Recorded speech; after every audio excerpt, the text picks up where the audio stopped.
All right, everyone, we have to talk about Paul Ryan because now even he's coming forward and defending Trump and saying there was no collusion with Russia, there's no evidence of collusion with Russia, this is all a farcical witch hunt.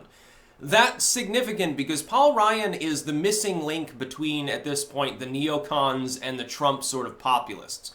He's the missing, he has to straddle the line. Part of me understands, like, he has no choice in order to save his career. He has to play both camps.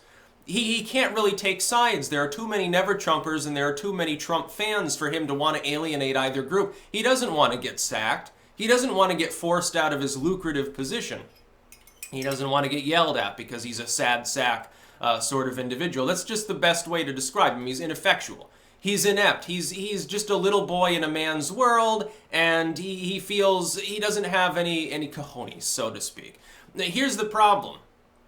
For a long time, Paul Ryan didn't really defend Trump. He was basically like taking a hands-off approach, and it's like basically his big thing was, hey, Trump, please don't say bad things about the FBI. Oh, I don't like his comments, I don't agree with him, but, you know, he's the president, he's a Republican, I just don't want to talk about it, basically. He didn't want to have to back Trump up. Now he's openly saying, look, it's fucking, the Mueller probe should end. Go after, Manafort, Flynn, whatever, Tony Podesta. All that stuff is great, but Trump did nothing wrong and he needs to be able to do his job. At some point, he's going to put more pressure on him. I think the Clinton email server thing, which I'm going to speak of separately because the report is going to be coming out next week on the 11th, 14th, I believe. I'll have to check. Is highly significant. Because if Comey goes down in flames, as he probably is, when he gets called insubordinate by the DOJ and possibly dragged before Congress, if McCabe pleads the fifth, or he is given immunity and gives testimony, that whole case is reopened, basically casting a very long shadow over the Mueller investigation. It's going to begin looking like a partisan hack job to anyone who's not a partisan Democrat. Much like the Clinton email probe is seen by partisan Democrats as a purely political tool. They're like, oh, get over it. Hillary did nothing wrong. You already investigated it. No one was indicted. And it's like, yeah, well, there was obviously fishy shit going on at the FBI. Loretta Lynch's tarmac meeting in Phoenix was highly suspect. Apparently, she's named in the Watchdog report by Horowitz too. It's good. I'm going to have a field day on that day. It's going to be hilarious. And it's probably going to crack the Mueller probe wide open and eventually collapse it. They'll make do with indicting Paul Manafort and dragging him through the motions. The probe will end with its findings having nothing to do with Trump's doing anything wrong. He didn't collude with Russia. Paul Ryan now is backing him up. And because he's the missing link, you got to understand, he was Mitt Romney's running mate. He was Mitt Romney's sidekick. And Romney chose him. I mean, they agree fundamentally on a lot of stuff. They're both neocons. Paul Ryan makes a big deal about being an Ayn Rand objectivist, sort of a pseudo-libertarian. He's not a libertarian. He fucking doesn't give a shit. He's less libertarian than the Trump populists. At least they comprehend the concept that open borders don't maintain a libertarian society. The Libertarian Party is not as libertarian as the Trump populists on that message. These morons keep trying to tell me all day capitalism requires open borders, and they conflate free trade with the free movement of people to migrate wherever the hell they want, irrespective of the political or social situation.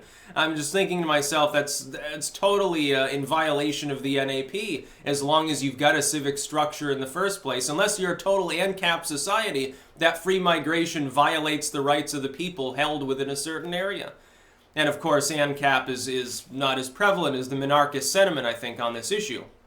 More and more ANCAPs are starting to swing over to populist land on that. They realize the world's not limitless. Capitalism does require a significant amount of resources. You're going to have problems regardless of what you do. Let's try to delay it as long as possible and work out a better technology so we can colonize. We can make the moon an ANCAP colony. That would be funny.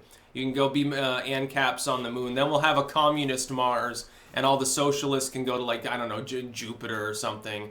And then the anarcho-communists, they get to reside on the sun.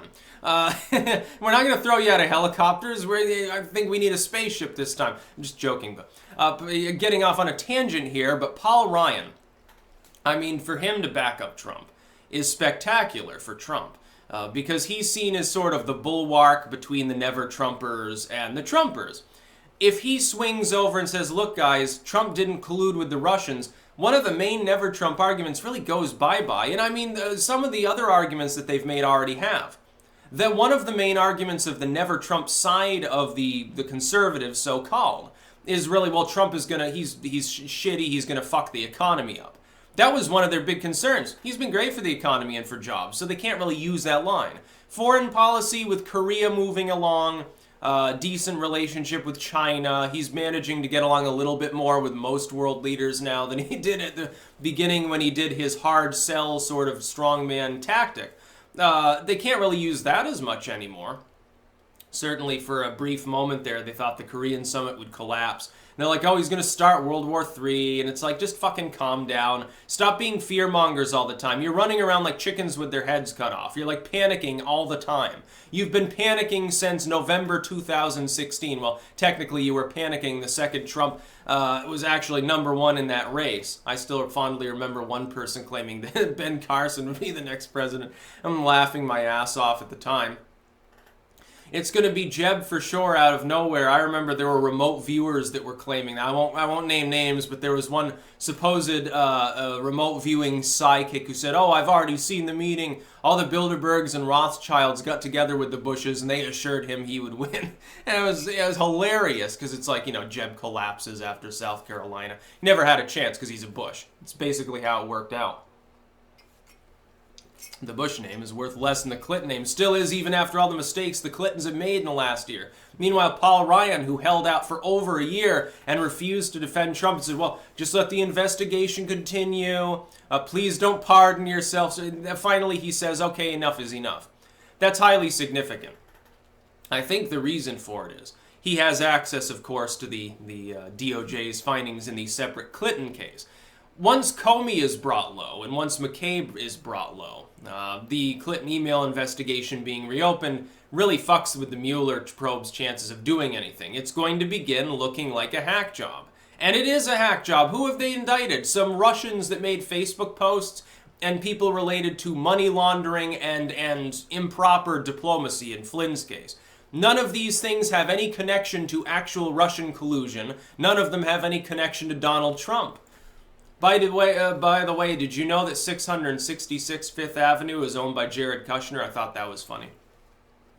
I just looked that up last night and found that out, and I was like, oh, that's an interesting tidbit.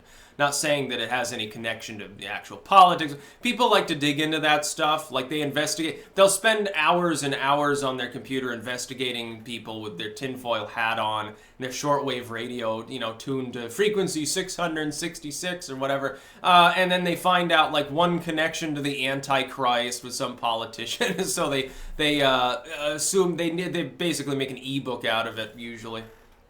It's really funny.